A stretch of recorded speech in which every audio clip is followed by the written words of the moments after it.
What's up, everyone? Welcome to the Core Podcast covering all things Apple TV. My name is Jim, and I'm joined by my co hosts Luke and Paul. And today we continue our coverage of Vince Gilligan's Pluribus. Today we are covering Season 1, Episode 7, titled The Gap. As always, I'm going to start with my two co hosts. We finally have the three of us back after a couple weeks of dual podcasting. So, Luke, let's start with you first. What do you do? Go. This was a very artsy episode where Vince Gilligan got to flex his cinematography skills. There were a bunch of great shots.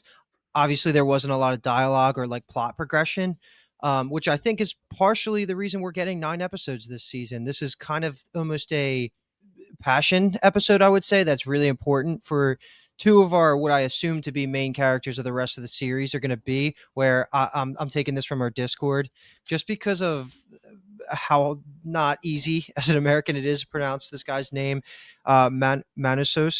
I can't even Manusos? do it. Manusos. I like our Discord has been calling him the para guy, which is just hilarious. So Yeah. maybe in an effort to sound less uncultured than I already am, I might call him the para guy. But he had an adventure and a half. I kind of knew what was coming with him because of the name of the episode, The Gap, because it's a famous stretch of jungle that's just in that gets you to Panama. They talked about it in this episode. So I figured it was going to be him centric. We got a lot more of Carol than I thought we were going to in terms of screen time, not in terms of dialogue. But there's just not too much to really break down for our purposes. But, it was an episode, top 7 for the season. Let's kind of leave it at that. Top 7. Yeah. I like that. Very political answer. hmm I might be stupid because I thought the gap was like the big gap in time, and maybe the title is dual purpose there, but Hmm. yours is makes way more sense. That is funny, but yeah, like Luke said, there was so much artistic work done on this episode that it was more of a piece of art than entertainment. And for me, I enjoyed it, but it didn't really click until the very end, and then you almost go back and rewatch this episode with a different light. And I liked it a lot. It was almost like the saddest episode for not a whole Yeah. lot going on. But yeah, just so much Carol development off screen, but we just feel it and we know it. It's weird. I don't know any other show that can really like do this. It's just such a different way to tell a story, but it works. Yeah, and Luke, I swear, man, I lost you guys for maybe a minute or so. So I came in as you guys were laughing at a joke you made. So I probably looked stone cold, straight faced when you made that joke. But promise you, I was just frozen. I don't know what you said, but something about this is top 7 episode. So I'll laugh at that. hmm But anyway, listen, this is definitely a phenomenal episode. It is an episode where everything happens while nothing happens, pretty much. And what I mean is, we obviously have Manusos, we have Paraguay going through his trek, and it almost is pretty obvious, like Luke said, what was going to happen as soon as you see him being stubborn to the 1,000% more than Carol, and they say, if you get bit or if you get stabbed, shit's gonna hit the fan, bro. Like, that's gonna happen, and they're gonna have to save him, and that's how he's going to get to the next part of his story. hmm But everything in between. And then also with Carol, it's just a lot of, hey, I'm going to go buy some fireworks. I'm going to go get some gas. I'm going to go do this and do that. And you could say a lot of nothing is happening, but like you guys are both saying, and Paul, you especially, it is the most devastating episode because there is a lot happening within Carol. And everyone has seen, for the most part, I'm assuming, Breaking Bad, right? And we know the deal. Walter White is a chemistry teacher, and it's a slow burn, a subtle change until it's not so subtle from Walter White to Heisenberg. And now we're getting pretty much the same thing where Carol is Carol, and there's a subtle, slow burn change to where she has been beaten down and broken down to the point where after all of these days, all of what is it? I think it ends up being 48 days, Hmm. right? Yep. After all the 48 days, she is finally broken because she is so upset, sad, lonely, everything you can think of. So It showed us a lot this episode. I'm very excited to see what we get from Carol in the next episode. And of course, we're going to talk about that. But let's start from the beginning. Do we want to start with Carol or do we want to start with Manusso's beginning? Let's run through Carol's storyline because that to me is the biggest change because we're finally getting to see more than a week's worth of time or 2 weeks worth of time. So I think let's start with her. I think it'll be an interesting conversation. Okay, let's do it. Obviously, we're starting off with Carol. She's just leaving Kumba. She is singing, and we're obviously going to be talking about this throughout the episode because the episode starts with her singing. The trajectory of it changes to her no longer singing, and she's actually using music instead, and she's no longer doing it herself. But she's in her cop car, of course. She decides she needs to go get gas. She stops at the gas station. She goes into the gas station. It's obviously shut down except for some lottery tickets, and I think the stuff behind the cashier, maybe the cigarettes and stuff, are still there. She calls, and of course, we get the answering service. And let me just say, every single time it plays, it cracks me up. But at the same time, with Vince Gilligan, it's one of those like brave things as a director, as a creator, because with so many people nowadays with the short attention spans and the TikTokification of everything, where you just want to swipe, swipe, swipe, swipe, knowing as the viewer that you're going to get Carol, this is and Mhm. it's going to be the full message, and you have to sit there and wait. It just cracks me up, and I could see certain people getting pissed off at it. I'm not because I fully understand what they're doing. But she makes the call. She says, "Turn on gas pump number one," and then she says she wants a Gatorade, red, fruit punch, all the sugar, ice cold, Mhm. and then she starts scratching off her lottery ticket. I had the thought while I was watching this episode that one of my demands after like calling the hive mind would be please just shorten the recording. Like I get it. Just make it like, "Hi Carol, let me request," instead of having to wait the 15 seconds to hear it all. But yeah, so what this was, I was deciding between two things, whether it was Carol slowly becoming more manic and lost in her loneliness and going slightly crazy until you skip ahead to 48 days when she really is and she needs more companions, or was it her trying to embrace the carefree Kumba lifestyle and she's starting to, sing, hit golf balls, live the dream of just doing what you want to do to make yourself happy. I couldn't decide between the two. It seems like it was a little bit of both, but less so. Yeah. It was more just giving us a trajectory of where she was going to end up a month later when you skip ahead to the 48 days. So cool to see. I'm sure she had fun doing this, like acting all carefree and really living the Kumba lifestyle. Because I am sad I didn't get to be on that podcast with you because that's probably like one of my favorite things is watching Kumba take full advantage of this situation, like with the casino. That's exactly what I would be doing. And the John Cena stuff was all fun, but yeah, Carol seems to have at least learned a little bit. I said you would be James Bond. Oh, that sounds like a fun ass time, man. I would be more than just James Bond, man. We're role playing the entire time. Yeah. That'd be a great time. Like I would be James Bond mixed with Wolverine, mixed with Superman, mixed Mhm. with. I'd be like, make it happen, guys. I want to feel the best. Yeah. Get me a cigar. I'm gonna be Wolverine this for a second. It might be Yeah, Walter so White, dude. That seems fun. Mm, not a bad one. do some crystal, dude. Do some blue crystal. He doesn't do it. You know that. Come on. Nah, he doesn't do it. I know that, of course. So I'm sure you're going to jump in, Paul. But Luke, I agree with you. I think it is a little bit of both, a mixture of both, and maybe even a third thing. I think the deal is basically she's very hurt still. She is lonely. She's hurt from the whole situation with Kumba. She's leaving. I think it's number one. She's going to still kind of at this moment enjoy the fact that she's kind of just alone and she doesn't have to deal with the others. But then number two is the severe loneliness she's starting to feel, a little bit of the crayness that she's getting now that she is fully aware that she is really alone. And then also probably just her faking it and trying to convince herself that she's fine. Mm-hmm. Mm-hmm. Just singing to herself like, "Oh, it's the best thing ever," when really she's like, you know, And not just faking it not to herself, but also could be faking it to the audience if the hive mind's right. actually looking at her.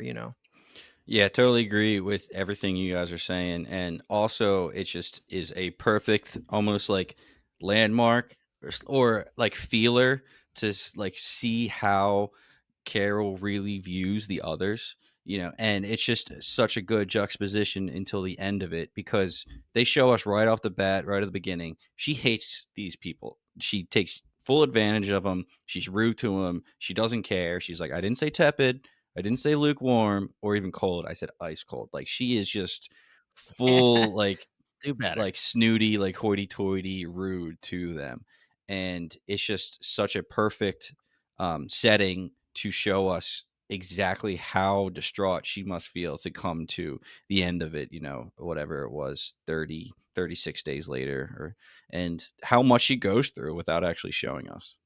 It is definitely weird, and it always makes me think whenever she's acting the way she's acting. We had the situation last episode with Kumba where she says, pick a damn apple.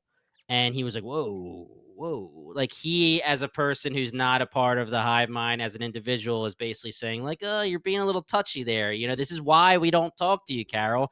But then with the hive mind, when she talks to them like that, I'm always getting a little secondhand embarrassment or being like, Carol, chill the hell out, dude. But at the Mhm. same time, I don't think they cared, right? I mean, isn't that supposed to be the point? I mean, she's being an ass to them, but I think they can logically understand that she's being an ass, but I think the point is that they're gonna love her anyway. Unless I'm reading into that incorrectly. No. I mean, Paul, you're the king of hating secondhand embarrassment. You don't like Impractical Jokers. What'd you think? Because I also had a little bit of that feeling too. Like, relax, Carol. It's Yeah, exactly. exactly what I was thinking. Like when she hangs up the phone, I'm like, what are you trying to get out of this? Like, are you just trying to make them feel bad? Are you just cementing yourself as they got to listen to me? I'm the master. I was really confused, but I think it could be more Jimmy, like you said, like she's just trying to convince herself that, everything is going to be okay after the news of, oh, I don't have a timeline I have to worry about now. They can't ever turn me without my consent. So first it was, I need to save the world. I'm on a timer. Now it's okay. I have all the time in the world. And that's why she Mhm. goes and does the golf and goes to the Georgia O'Keeffe Museum, goes to the Springs, singing a different song every time. When she goes to play golf and she starts singing Caddyshack, I was with the little groundhog. I was loving that. It was so good. There was like a random what was the animal on the golf Oh, course? Was it like a The gopher. no, the buffalo no, or the The buffalo that you bison, bison. yeah, buffalo. That's what it yeah. Yeah, was. I thought you meant you were talking about from Caddyshack. Yeah, Mhm. yeah, yeah. Those are just a random ass bison slash buffalo just chilling there, and whether it's real or not, or a mix of both, she's trying to convince herself, and she may be enjoying it a little bit all of her time alone. But again, as the time goes on, it's just wearing her down. And to the point of the secondhand embarrassment, Paul, when we're talking about her saying, I want this red Gatorade ice cold, and then she calls back and says, I didn't say lukewarm, and she's being an ass. We now know that Manusos is going to go through the gap, risk his life in a real way, take a knife and just start going through this jungle before he decides to have any of the others help him. So while Carol thinks she's fighting it and Mhm. really like I'm a rebel, she may be being mean to them and she may have started off throwing the food out the door and throwing it in the trash. She's getting red Gatorades from them, Mhm. so she's not the same as Mm. Manusos. It is a weird juxtaposition where when you put it like that, it makes it even more important of why this episode and the parallels happened in the way that they did, and they took their time showing that. Because we really, I mean, I guess focusing on Carol, we only have one more thing that happens before we get the, if you want to call it a time skip. And I want to open the conversation up to what you guys thought about that scene, which is when she finally decides she wants to go out and she wants to go to her anniversary spot that she went to with Helen in the past. And I only bring this up because I mean there's probably some things you might want to talk about, but to me this more than solidified the fact that they will always just have full access to Helen and all of her memories and all of her Yep. emotions and everything to do with Carol. So I thought that there was going to be a chance that when Carol told them like she's off limits earlier in this season that maybe they had the ability to like exercise that personality from the hive mind, but it doesn't seem like that's the case, or they just ignored it and just held it in the back burner. But they clearly brought it out here because she had 8 different courses, 6 different courses, whatever it was, all from different memories. And so that's to me is 100% going to have to play a part, whether it's through Carol asking them, "Can I talk to Helen? Like, let me talk to her eventually," because that could definitely happen when she gets broken down, or even if she starts to trust them Interesting. fully. So, like, there's a lot there where Helen's part in the story is not done, and I thought that this No. re-emphasized that. You kind of just blew my mind a little bit because obviously we know Helen is going to be always a huge part of this story. So, I mean, is there a scenario where she could go to like Zosha and just be like, be Helen Yeah. for the Yeah, rest of your life? I just want you to why be not? Helen. Yeah. And it wouldn't be you are Helen, obviously current. You would just have to manifest Helen because Helen is dead. Mhm. So everything from the moment she died is still in the head or in the whatever, in the hive mind. So she could say, just be her, manifest her, and I want to be with you as a physical person, Zosha, but you're going to be Helen. I almost think that's inevitable. Yeah. That kind Yeah. of Yeah. blew my mind as well. I never thought about that, but you can literally just have somebody replicate her and act like her because they all act kind of the same. And like you said, Luke, they're not robots in the sense that they can access that part of their memory and just delete it. They can be like, "Oh, don't think about it, don't bring it up," but it's there. And yeah, that kind of just makes them feel more human even though they're not, if that makes sense. Like they're not full Mhm. robots. And that even goes to more towards the end of the episode. Like, yeah, they're not humans exactly, but Carol still needed them. You know, she is a human herself. She Yeah. needs the interaction. So, like, even though she hates the others, she needed them just being a human. So, really interesting. Yeah, she caves, man. Took her till day 48, but she caves. Yeah. And you know how like people always say there's that theory that there's always like, or there is like an identical twin version of you somewhere in the world? Hmm. Mhm. Like someone who looks exactly like you or whatever. I'm not saying that I believe in that or anything, but I'm just saying you might as well ask the hive mind, be like, "Yo, is there anyone that looks like Helen?" Mhm. And then manifest Helen, and then, but anyway, yeah, 48 days. Carol just, and when I say just, obviously we know 48 days, lost the love of her life, Helen. And everything that she's doing has to do with her grieving Helen. And she started off having Zosha and the hive mind to kind of have someone, something to interact with and to help her through her grief. And then all of a sudden, after they put her in timeout, she is literally just everything dealing with herself in her own head. So Mhm. not only is she just a person who has this apocalyptic event where the hive mind now exists, but she's a person who literally just lost the love of her life, probably going through the worst grief of her life. On top of all that, and then she doesn't have anybody to talk to or interact with. So 48 days, she held off long enough. It's all good. Give Zosha a hug, Hmm. man. But she dresses up big time. She plays "I Will Survive" on the piano. She's got it going. We do know from the dishes or the courses that she orders. I believe one she said was from 2008 with Helen. So obviously we know that she's been with Helen for at least that long. So they have been together for a very long time.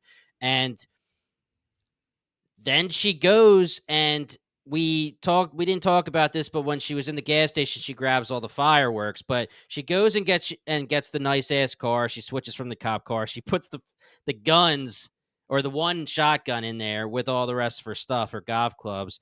But she goes home and we've seen it a few times. It starts off in the beginning of the episode with her playing with the fireworks and she's doing the music herself, and then, she's drinking beers. And then as it goes on, now the music is playing for her through a stereo and a tape. And then we have it where very dangerous fireworks. And then there's just one pointed right at her face. And she turns around, she's looking at it and she's watching it as the fire is going down. And what were you guys thinking here? Did you think she was going to jump up and stop it at the last second? Did you think what was going to happen? Obviously, we know her head's not going to get blown off, but what was your take? Like, because as I'm watching this, it gives you time to just like go through all the scenarios in your head. Mhm.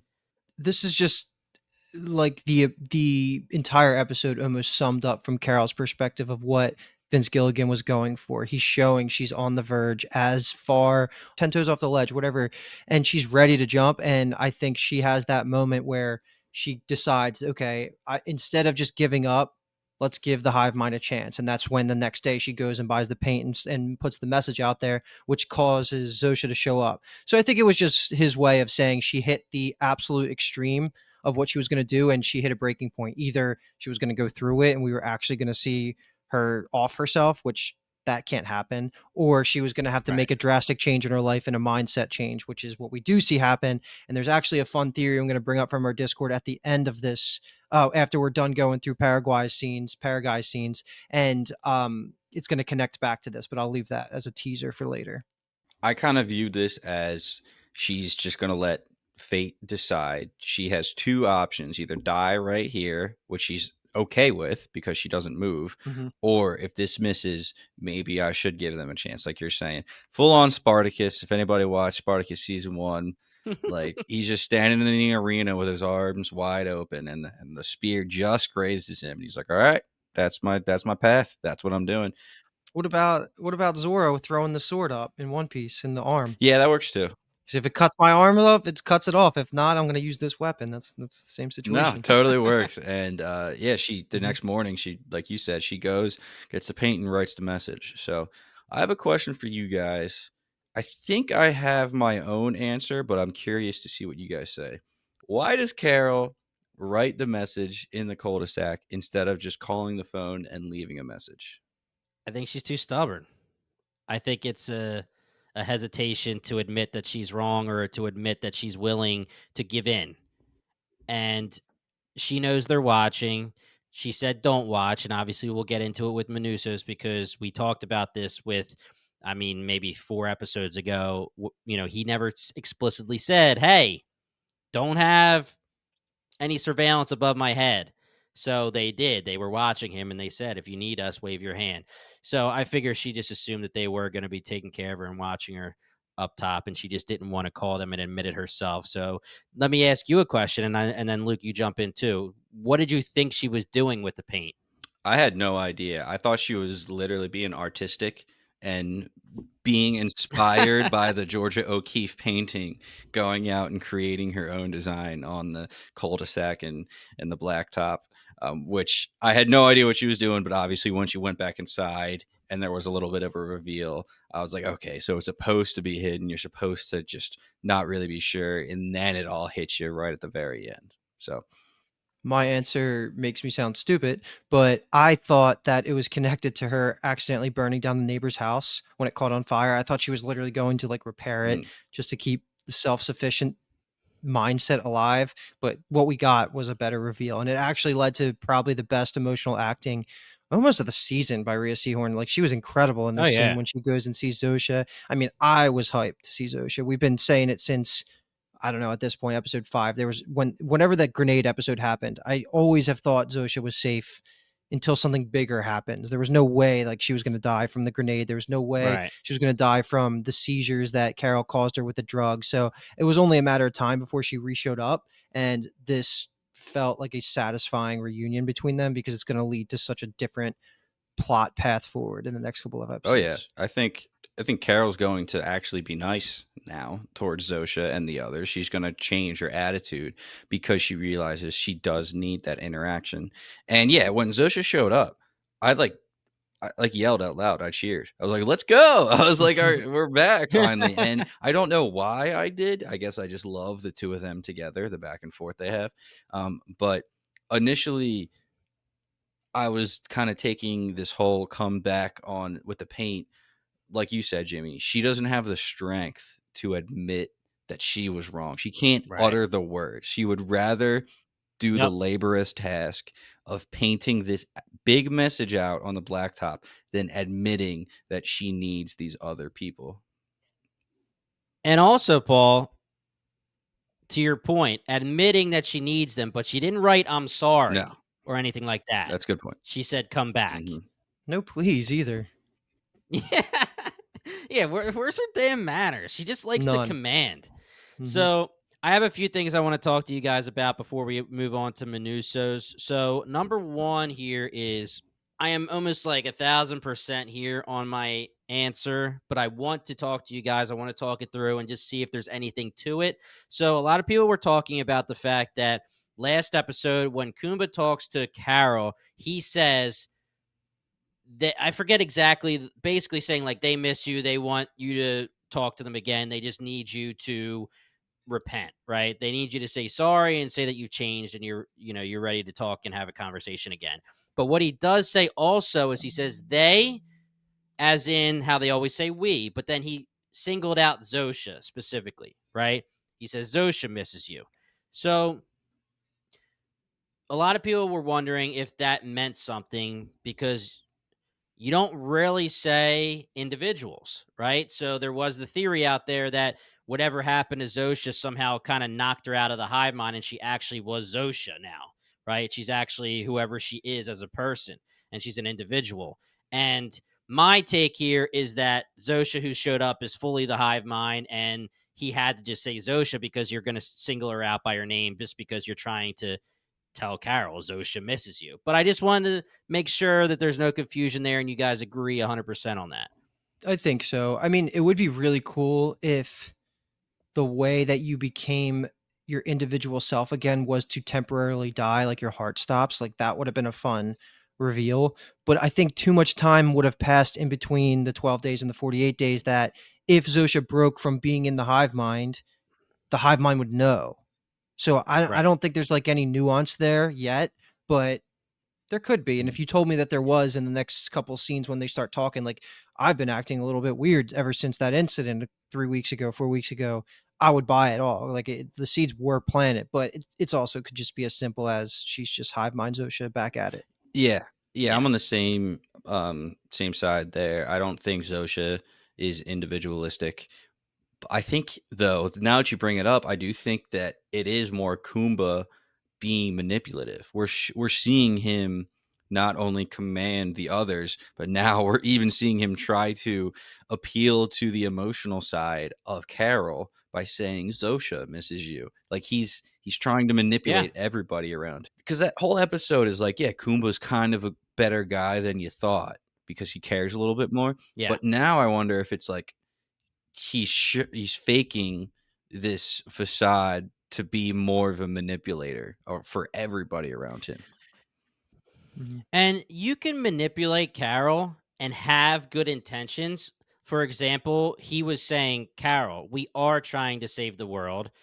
Our version of saving the world is saving the hive mind because we like what's going on with this hive mind. Your version of save the world is kill the hive mind. So if he's trying to do something, quote unquote, everybody drink good for Carol, and he's trying to get her back on the side of the hive mind, or at least be nice to them, or maybe even do something good so that maybe she can join back up with the rest of the group, the way that he would do that is the only way that he knows, and that's Zosha, because the only answer for her, the only soft spot she has right now for the hive mind at all is Zosha. So he might not be manipulating in an antagonistic or nefarious way, but he's definitely manipulating. Like he was definitely trying to pull at some heartstrings when he said, even Zosha misses you.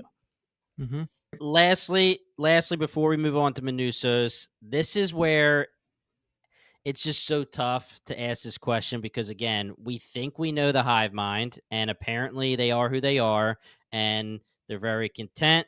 They love Carol. Their feelings haven't changed for her, et cetera, et cetera, et cetera. We do know that they won't lie, but they do become lawyers and they play with words.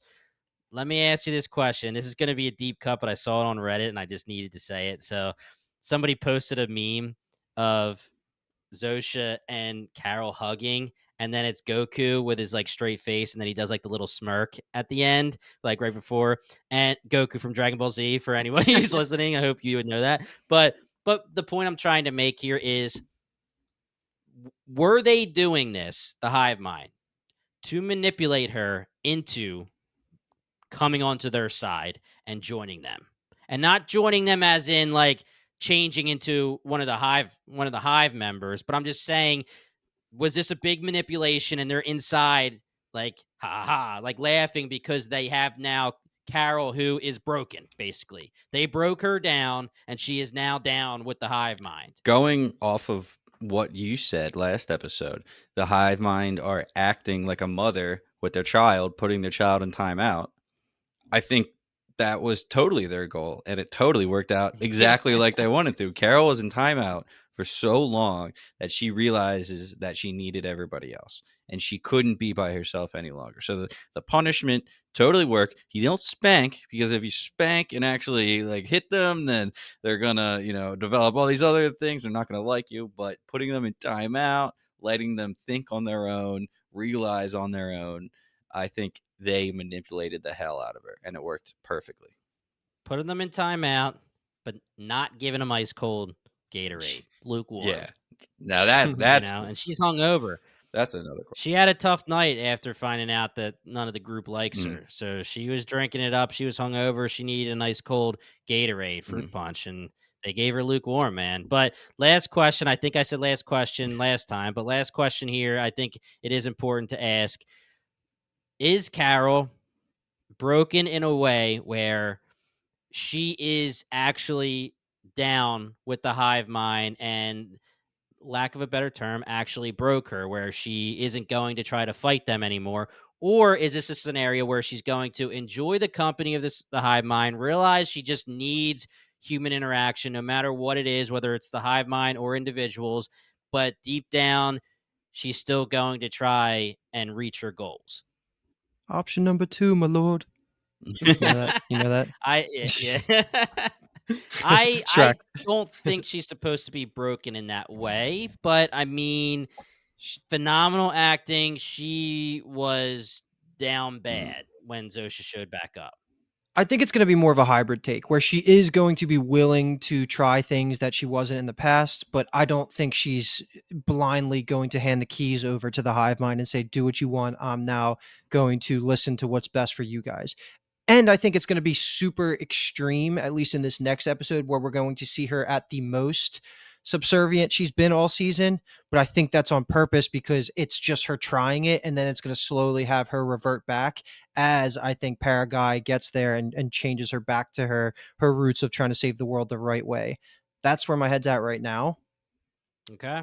I'm just gonna agree and say that I think Carol's going to lean into it more, try to be more friendly, and act like they're humans instead of aliens destroying the world.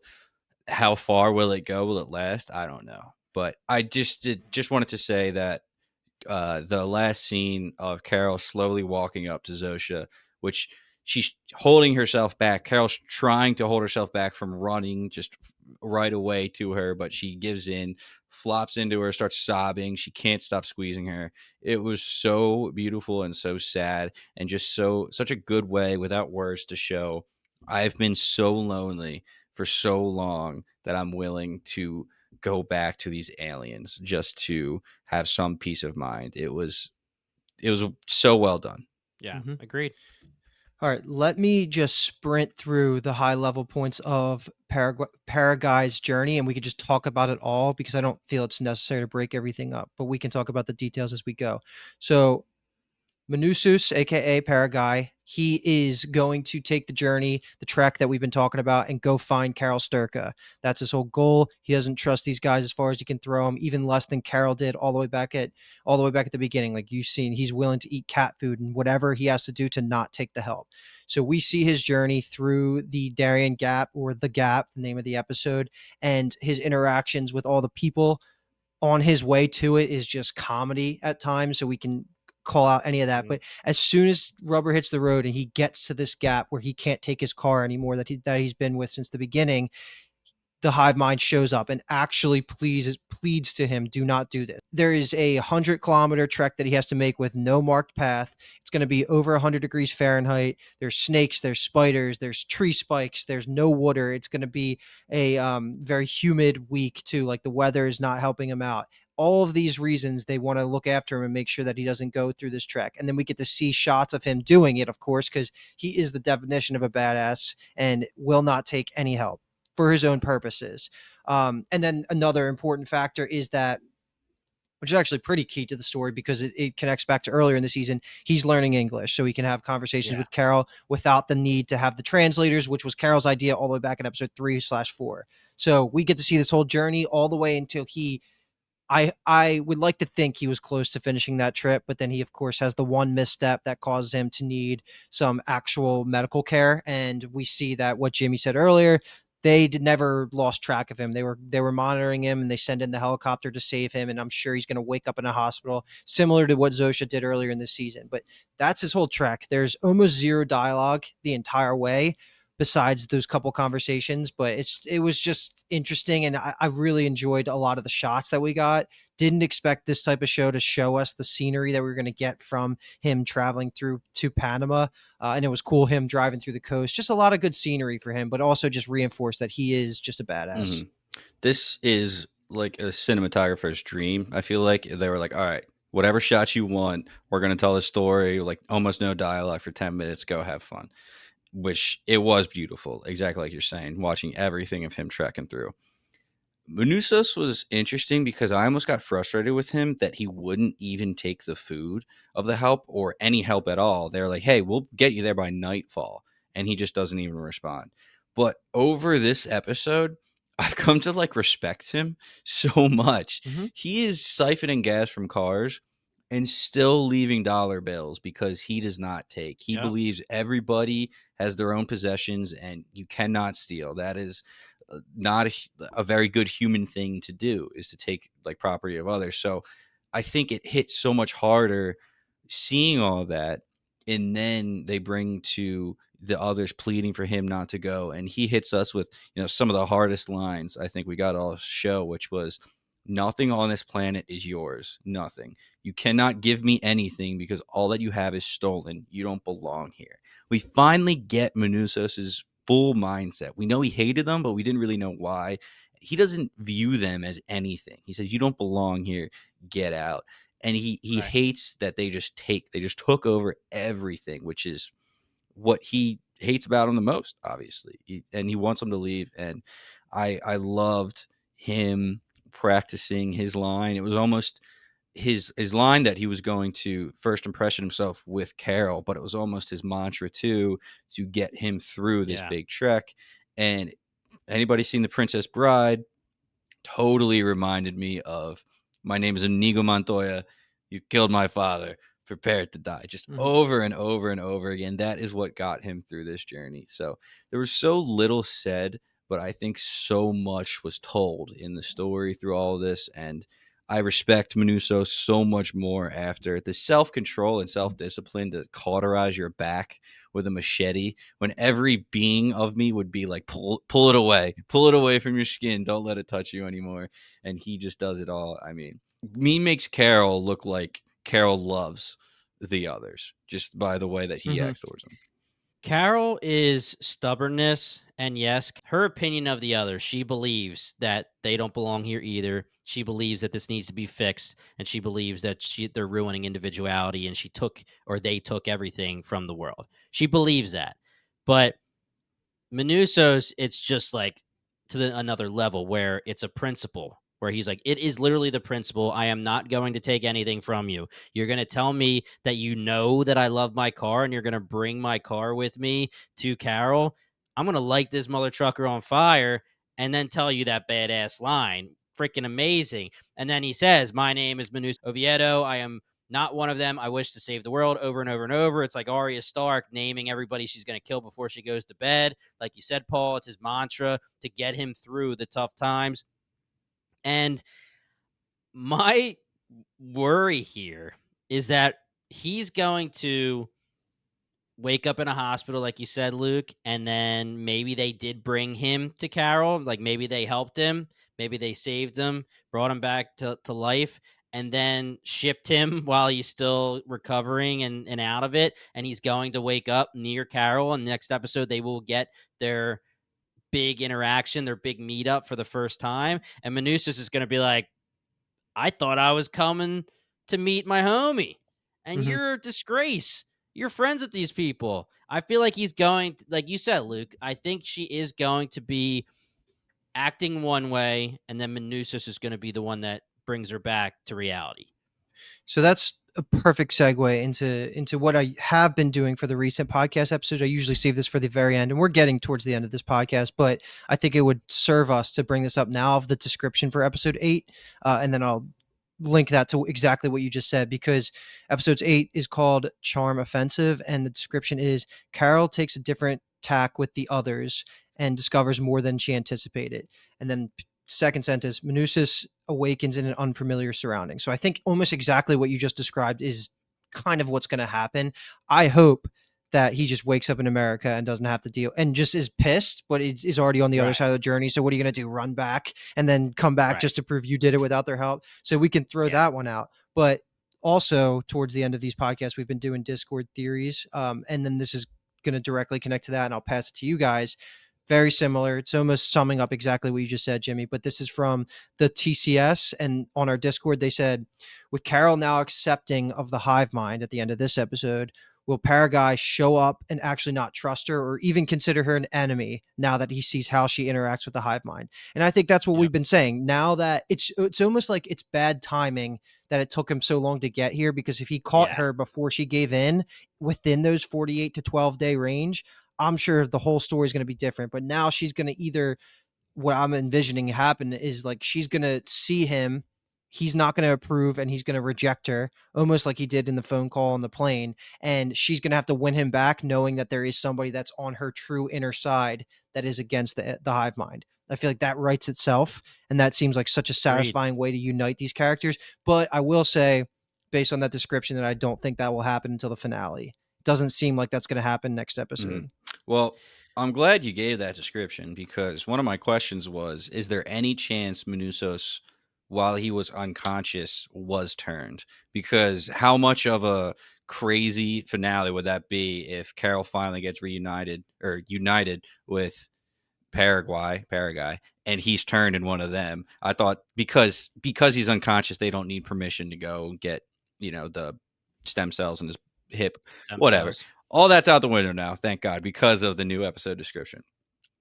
But I totally agree that Manusos is going to be like, what the hell? You are not the person that I saw in the video. This is completely different. And my head is like going to the worst case scenario. And I'm like, what's the worst case scenario for Carol? And what if Manusos, trying to show Carol that these aren't humans, these are weird things, like kills Zosha? That would be like total mayhem at that point, because obviously Carol has got a relationship with Zosha now, cares deeply about him. What would that even cause? But don't do it, man. That's don't do far, it. far away theory that I don't think will come through, but that's where my head goes. I mean, I'm not saying that you're wrong, because I'm just gonna say I hope it's not Zosha. Like, I could totally see him take the machete to another member of the hive, just because, to your point, he's going to say, like, these are nobodies now. They're not supposed to be here. He's very logical in that way, and obviously we know that he's very hard and stubborn and stern. I think what's definitely going to happen is he's going to show up and he's going to just say, like, this is a disgrace. I thought I was coming to see somebody else. And then our Discord friend, and then Luke, what you were saying about how he's going to change her back. Now, I think the description is telling. I don't think she's going to be broken in a way like I asked earlier in this episode, where she's going to be like, when I say broken, I mean, it's, I'm not going to say here's my stem cells, but at the same time, I'm not going to want to piss you off because I really, really, really need you. Right. Instead, I think it seems like she's just going to understand that she needs them, but she's going to be nicer to them, kind of like what Kumba asked her to do, and she will have some softness towards them, but she's not going to be actually broken. But even that softness is going to look like a disgrace to Manusos. Yeah. And I do have one more theory if we want to play us out after that, because I know that I don't know if you guys have any other questions, but the next theory I have comes from GirlyBot on Discord, and she made a very specific disclaimer that she doesn't even like the idea of thinking about it in this way, but we're in a TV show and we can talk about it. but what if they find a way to make Zosha coerce Carol even more? And you can even call it love, whether it's manipulation love or real love. But what if they use Zosha as the carrier of Carol's eggs to then have a kid, and maybe a time skip into season 2, you skip ahead a year and she has the kid, and then they use, I don't know if it works like that, but they could use the kid or the DNA to try and work through like the stem cells thing. I doubt that works medically, but there is something there. If they're truly no rail guards against the manipulation they're willing to do, as long as they don't lie and make the non-hive members freak out, like maybe that is something within their tool belt that they could do to try and manipulate Carol. I could see that being something. When we were talking about theories about Carol's frozen eggs before, I was like, well, Carol maybe want to have a kid after everything, but it didn't make sense because we had a timeline of, the others are going to figure out how to turn them. Now that that timeline's gone, anything is open. I could easily see Mhm. being Carol being like, I want to have a kid. I'm all this time by myself. I want to have a kid. Will the kid be born as an other, or will it be born as, independent? They'll change it Yes. immediately if they Yeah, can. totally. So, I love the idea of Carol being so lonely that she does want to start a family. Will it happen? I'm not sure, but it could. If it does happen, it could easily be the other's way into Carol to change her and manipulate her. So definitely, Delco Nick called it what if Carol becomes hive curious, which I thought was hilarious. That's such a good way to I call it. do like And also I never gave a shout out to Jacoda from our Discord that coined Paraguay. Maybe I did at the top, but I just want to make sure I gave that credit because I did not come up with that. Yeah, so my hope would be that that theory's not true because I feel like Carol would have to be very much so on the side of the hive and broken in that way if she's going to okay a child being born, because that means she's really okay with a child being born and then being turned after everything she was going through with everybody else, all the rest of the individuals that she was talking to, saying how your son is not your son can do an exam on me, a neurological exam, and blah, blah, blah, blah, blah, all of that kind of stuff. I don't think Carol will get that far into it. It's a great topic to talk about because it's obviously a possibility. I also saw a theory that clones could come into play and they could try to make a clone of Carol and take the stem cells from the clone because the DNA is exactly the Hmm. same. If there's a beacon that can shoot this RNA 600 light years away, can they create clones? Who freaking knows, right? We talking Pluribus or Severance right now? Yeah, right. Hmm. If all of a sudden they start bringing some goats around, man, I'm gonna have a problem. This is just a huge This is just a floor on the severed building, and we just don't know about it yet. wow. Yeah, that Yeah, would be this pretty. is this third season. Yeah. That would actually be pretty hilarious. All right, so before we end the episode, I do have one thing I want to read to you guys, a Reddit post, and it's just a quick conversation to have, and then we can sign off here. Shout out to everyone on the Discord that was talking about the theories and came up with Paraguay. Love every second of it. But I sent this to you and Paul before the episode. It's the death of the mystery box. And I think this is perfect for this episode because we've been talking about this every single episode where we as podcasters and as viewers need to understand that our viewpoint and the way we watch this show needs to change because this isn't Severance, this isn't Dark Matter, this isn't Silo. I mean, Silo and Dark Matter are more of a mix between mystery box and story driven, but there's plenty of Apple TV shows that we've covered where we have to be theory centric because there is so much to talk about with theories and what's going to happen next. When we have a scenario where Vince Gilligan, like I said at the top of the episode, he's giving us a story about the change in Carol and Manusos and whoever else he's going to be talking about throughout this series. And he beautifully did it in this episode, in just one episode where I was joking that nothing happened while everything happened. In 48 days, Carol became so alone and lonely that she needed to come back, and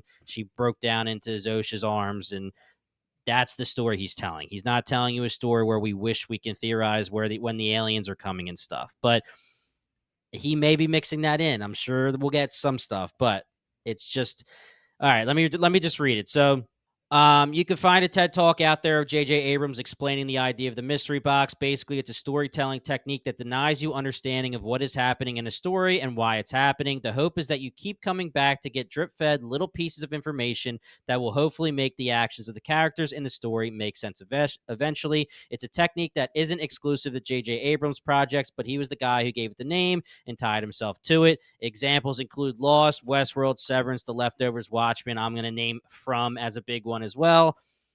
Myself, I'm going to name From. And this person says, I hate it because all the conflict in the story could be completely undone by one guy in the story explaining what's going on. That isn't the case with Pluribus or really any of the shows in the Gilliverse. In fact, Pluribus kind of makes fun of the mystery box. What is the milk cartons they drink? A mystery box show would have dragged that on for an entire season. In this show, they tell you the next episode, dead people. It's not a secret. Now let's move on. I guess my point is that I'm happy to be watching a show where the story hinges on how the characters interact with each other instead of hopefully finding out why the characters are interacting with each other in that way. So, I mean, I think that right before I talked about the Reddit post, I explained exactly how I took it. And there's shows like From where I just absolutely can't get enough of it because it is doing that to me, right? For better or for worse. Lost, there's shows like that where you just need to know what's happening. You need to figure it out. You need to sit down and take notes and write theories. And that is a form of entertainment. I don't think there's a death to the mystery box like the Reddit poster said. I just think that Vince Gilligan is not doing a mystery box show, right? There's going to be theories and there's going to be mystery, but this is not a mystery box show in the way that we would normally see it, like Severance from Apple TV. Yeah, and it's almost weird because he does throw little bits of information at us left and right. Just to pick on one, what's going on with the wolves, right? Like, are we supposed to theorize about the wolves, or is this going to lead to nothing? Is it just going to lead to another wolf attack?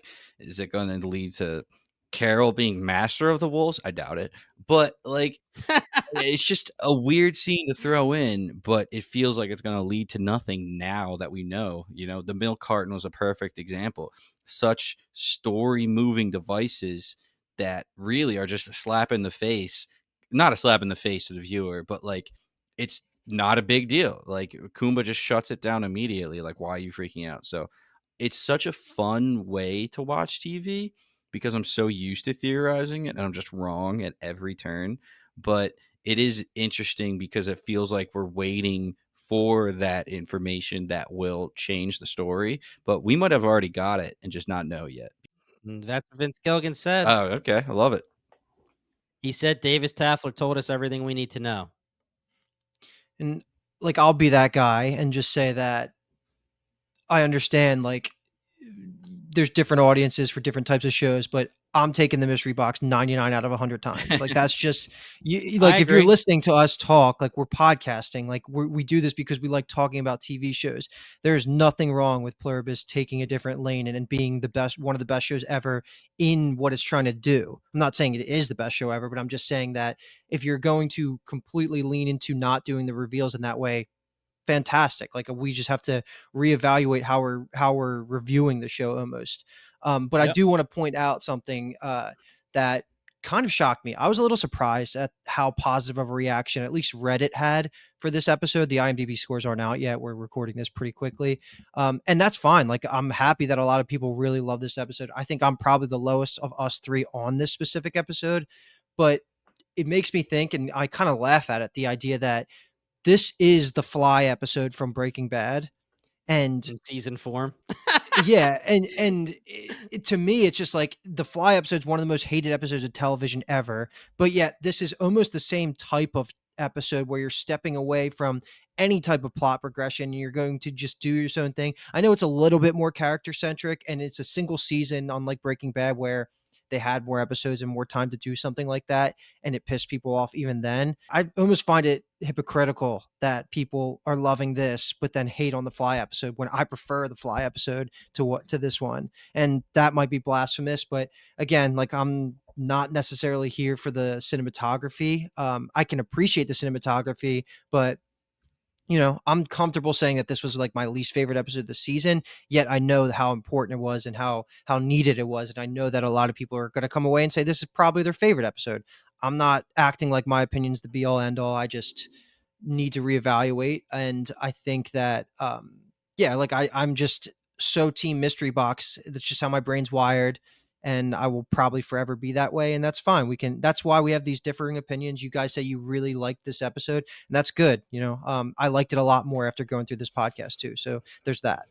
I'm documented saying that I don't think anybody's right when they say The Fly is awful as a show, as an Mhm. episode.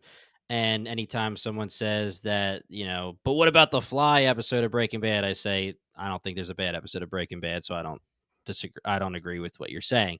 But to your point, Luke, I am the theory guy. That's what we joke about on Mhm. Bingetown TV / the core / Binge Empire. And I'll take a mystery box show 99 times out of 100 too. And if this wasn't Vince Gilligan and I didn't trust how good he's being in this, then maybe we'd be having a different conversation from my point of view. But I will say, I think that this told a story with nothing happening, right? Mhm. And I'm sitting here watching, and Minusos is going into the jungle, and they say, "Please don't go in there. You're going to get bit by a snake, or you're going to get stabbed by a spike in the tree." And I kind of rolled my eyes for a second, and I'm like, "Obviously, we know what's going to happen next. Mhm. He's going to, and he's going to get saved by the others, and he's going to get airlifted to a hospital, and then he's going to meet Carol." But as it plays out, I'm like, "This is freaking phenomenal." So it's a double-edged sword here. I definitely take mystery box over non-mystery box, just especially for podcasting, just because we get a lot of different stuff to talk about. But again, I'm loving this season. I can see where you're saying, Luke. A lot of people are saying they love it on Reddit, but I'm also seeing social media. And as I said earlier, the TikTokification of stuff, ironically, on TikTok and social media is where I'm seeing people say Pluribus is mid, nothing's happening, all of that kind of stuff. And that's the thing. You, as Vince Gilligan, you have to trust that the people are going to appreciate what he's putting out, and they're not going to be the people that are impatient. He said it himself. He was like, and I'm on record saying this on the podcast too. If Breaking Bad came out nowadays, and it came out on Netflix, maybe he doesn't know if it would have been greenlit for his next season. Mhm. Right? Everybody Luckily, this said, is correct. We already have a yeah, season we 2 have on the two way, so seasons. that's great. Yeah, yeah. And again, this is something I also don't agree with, but a lot of people say like you just got to get through season 1 of Breaking Bad and then boom baby, let's go. And it's like I just thought Breaking Bad was phenomenal from the start. And I understand it was slower in the beginning, but it's just one of those things where people have different point of views. And I have seen on social media people saying it's slow and nothing's happening and this and that. And I can understand that point of view definitely. And it'll be interesting because next week we'll have the IMDb information to see and compare to the rest of the season because it's doing well score wise all around. I think the pilot's the highest rated, and I still probably agree with that. I thought the pilot was maybe the best episode, if not episode 2.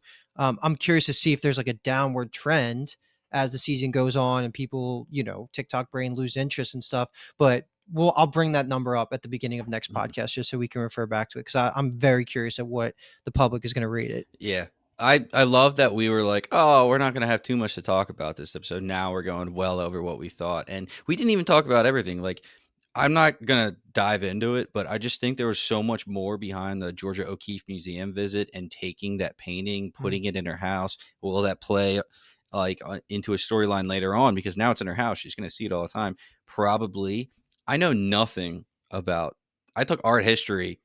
That's about it. I forget everything. I don't even know how to dive into what this Georgia O'Keeffe painting means to Carol and everything. But I do think it was a big part of the episode and a big part of the story. So Feels like a Helen connection maybe down the line. Who yeah, knows? yeah, definitely. Well, I mean, yeah, it was they had the fake version of it in their house, and she said, "I want the real version of it. I want to replace it. And I want to look at it." And everything goes back to Helen. And yeah, we do this at the beginning of the episode usually, and then we try to backtrack in the beginning of the episode, and now we're doing it at the end. And I just want to reiterate that for everything that we're saying, I think this show is phenomenal, but it's just making sure everybody gets the different point of views.